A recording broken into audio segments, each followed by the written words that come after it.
নমস্কার, সবাই কেমন আছেন? আশা করি সবাই খুব ভালো আছেন। আমিও খুব ভালো আছি। তো চলুন প্রতিদিনের মতো আজকে ব্লগটা এখন থেকে শুরু করি। বাবু আজ সকাল সকাল খেলছে, একাই আছে বিছানার মধ্যে, কারণ আজকে মা আসেনি। আর আজকে যেহেতু রবিবার, সেই জন্য মায়ের ছুটি। আর আমি আজকে রান্নায় বসিয়ে দিয়েছি তাড়াতাড়ি। আর ওর বাবা একটু কাজকর্মগুলো করছে সংসারে। তবে কাকিমাও আসবে, সেও হাত লাগাবে এসে, যেমন করে। তবে অনেকটাই তো কাজকর্ম থাকে সংসারে, তো সেগুলোর বাবা সামলাচ্ছে আর আমি রান্নাটা চাপিয়ে দিয়েছি। সকাল সকাল রান্নাটা হয়ে গেলে, কারণ বাবুকে তেল মাখানো, স্নান করানো, এই কাজগুলো তো আবার আমাকেই করতে হয়, তাই খুব চটপট রান্নাটা করার চেষ্টা করছি। তবে তেমন কিছু বানাচ্ছি না, শুধুই পটল ভাজা, উচ্ছে চচ্চড়ি আর মাংস হবে। এই তিনটে করতেই আমার দম যেন হালকা। তার মধ্যে দুবার আবার গ্যাস বন্ধ করে দিতে হয়েছে, কারণ বাবু খেলছে ঠিকই, কিন্তু মাঝে মাঝে কেঁদে উঠছে। তবে হ্যাঁ, একটা কথা জানেন, এই সংসারে বাবু আসার পরে আমি বুঝলাম যেটা, বাবুর বাবা অনেকটা স্যাক্রিফাইস করেছে। মানে যেন মনে হচ্ছে এখন একটা প্রাপ্ত বাবা হয়ে উঠেছে। আগের বেলা যেটা কিছুই করেনি, কিছুই বোঝেনি, করতেও পারেনি, করেও নি, অত বুঝতেও না। তখন শুধু হাল ছেড়ে ছেড়ে বেরিয়ে গেছে, শুধু লুকিয়ে চড়িয়ে বেরিয়ে গেছে। মানে তখন বয়সটা কম ছিল, সেটা যেটা হয় আর কি।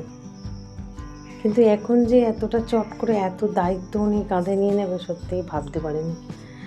এখন দেখলে মনে হয় সত্যিই একটা বাবা, বাবার দায়িত্ব, বাবার কর্তব্য, সব কিছু এখন যেন ওনার মাথার উপরে। আর উনি যেন তেমনভাবেই পালন করার চেষ্টা করছে। এখন যেন আমাকেও কত বোঝে। এখন অনেকটা কাজকর্ম আমারও উনি নিজের হাতে নিয়ে নিয়েছে। তারপরে তো নিজের চাকরি, কাজকর্ম আছেই।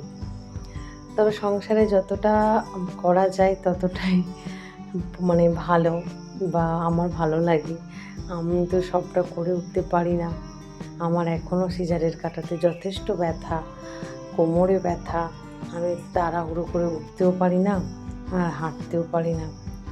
তারপর ইদানিং দেখছি খুব পায়ের ব্যথা হচ্ছে, কোমরে পিঠে ব্যথা হচ্ছে। তো চটপট করে কিছুই করতে পারি না। ইচ্ছা হচ্ছে সংসারটা ভালো করে গোছাই, কাজকর্মগুলো সারি, কাচাকুচিগুলো করি, কিন্তু পেরে উঠছি না, জানেন। তবে হ্যাঁ, আর ওই বাবা করতেও দেয়নি, এটুকুনি কিন্তু আমি বলতে পারি। তো সে যাই হোক, আজকে তো যা রান্না করেছেন, ভিডিওটাও খুব ছোট করে বানিয়েছি। তো আরই আজকে ভাত বাড়ছে, খেতে বসেও গেছি আমরা। আমি খাচ্ছি না, ওরা দুজনে আগে খাচ্ছে, আমি বাবুকে নিয়ে বসে আছি। তো চলুন ভিডিওটা আজ এখানেই শেষ করি। আগামীকাল একটি নতুন ব্লগে আবার দেখা হবে। সবাই সুস্থ থাকবেন, ভালো থাকবেন, সবাইকে ভালো রাখবেন। আর ভিডিওটা কেমন লাগলো অবশ্যই কমেন্ট করে জানাবেন। ভালো লাগলে একটা লাইক, সাবস্ক্রাইব করে পাশে থাকবেন। চলুন, টাটা।